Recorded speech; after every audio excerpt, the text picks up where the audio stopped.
Thank you.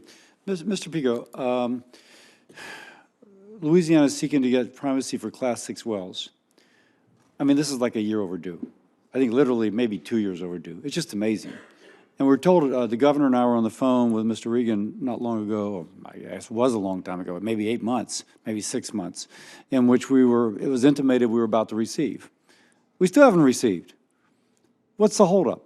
Louisiana apparently is a model for many aspects of the application, and we still haven't received. Can you tell me why not? Senator Cassidy, first I want to say I appreciate your concern about the primacy process and the number of applications that are currently under review.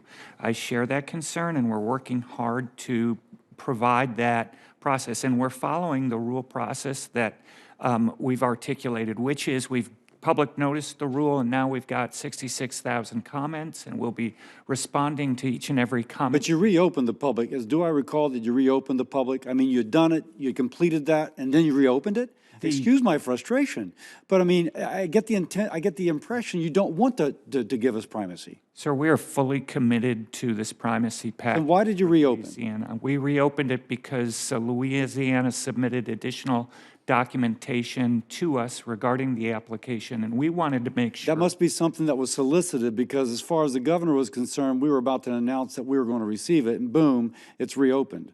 So I'm thinking that there may have been something like, kind of like, we need to hear from you guys again. There was a change in the statutory provisions in Louisiana that Louisiana submitted to us, and in order to make sure that the primacy for Louisiana was fully defensible, we've public noticed that, and we did it for an additional. Can I ask? My staff tells me that what said that?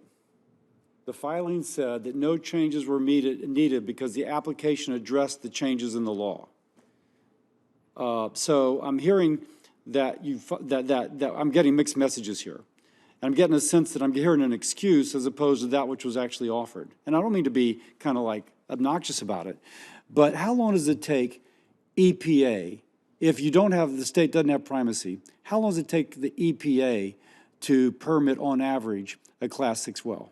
The permitting process takes approximately 2 years, sir. So, okay, so Louisiana has a direct air capture. We're trying to sequester carbon. We're trying to achieve the goals that have been laid out there. And we've met all the goals, and I'm told that your filing said that we had accommodated our change in law by our application, but instead it's been reopened. Tell me why I shouldn't be incredibly frustrated with EPA. We are interested in ensuring that the primacy application is fully defensible, and now we're past the public comment period. We received 66,000. And how long will it take to review those 66,000? We're in the end stages of this process. So in stages, I used to talk to medical students, and they would say about 2. Can you tell me what in stages mean? Is it a week? Is it 2 weeks? Because it's been 2 years. So is it a month? Can you give me a time frame? Senator, I certainly appreciate the frustration that you have with the process, and we're all very interested. Now, can you just tell me what's the time frame? Because I have limited time. We're hoping in the near future. The near future doesn't mean anything to me. Is it a month? Is it 2 months? Is it a week? We will continue to ensure that is a non-answer, and you know it. Can you give me a month? Senator, we're committed, fully committed to issuing primacy for Louisiana, and I want to make sure that— I hear you say that, but I see no evidence of it. No evidence whatsoever, and you won't give me a straight answer. Senator, we've finished the process except for the part where we're responding to all the public comments, which is required in that process. If you got 66,000 of them, how long does it take you to respond to 66,000 comments? Well, we've been working to do that, and we'll continue to work on it. I'm sorry, I apologize. I have to move on because I'm not getting an answer, and you know I'm not getting an answer. Mr. Crabtree, another bit of frustration. The Louisiana had a hydrogen hub application, which made all the sense in the world to me. We had the pipelines. We actually had the guaranteed offtake of the hydrogen we were going to make. And we have the Mississippi River, which allows us to ship it around the world. Looked pretty good to me. But it turns out only one hub was approved on the Gulf Coast, even though we have the infrastructure, we have the natural gas, we have the transportation. A bunch were in the Northeast. which is quite remarkable to me, since they don't have typically the advantages we do. And yet then I heard that the merit reviewers paid by DOE to judge applications, in some cases did not ask questions or comment upon Louisiana's application. And DOE did nothing about that. Then we were told last week that there was no standardized way by which the questions were supposed to be formed of these applications. There's not a uniform sending of questions or clarifications of any of the 28 hydrogen hub applications. Now, heck, I couldn't help but notice that a lot of the hydrogen hub places were blue states. Then I heard a rumor that they were just trying to spread the love, as opposed to going where there was increased merit. So knowing that I'm frustrated by all this, tell me why I should believe in this process when some of the reviewers didn't even comment or ask questions on the Louisiana application. Senator, so I was involved in my capacity as Assistant Secretary of the Office of Fossil Energy and Carbon Management, as many of my colleagues heading other offices were, in the development of the funding opportunity announcement for the hydrogen hubs. And we routinely do that with different provisions in the infrastructure bill. But at the point at which it was announced as a solicitation, a funding opportunity announcement, my involvement in the hydrogen hubs process ceased. And as you know, a merit review process of federal civil servants takes over.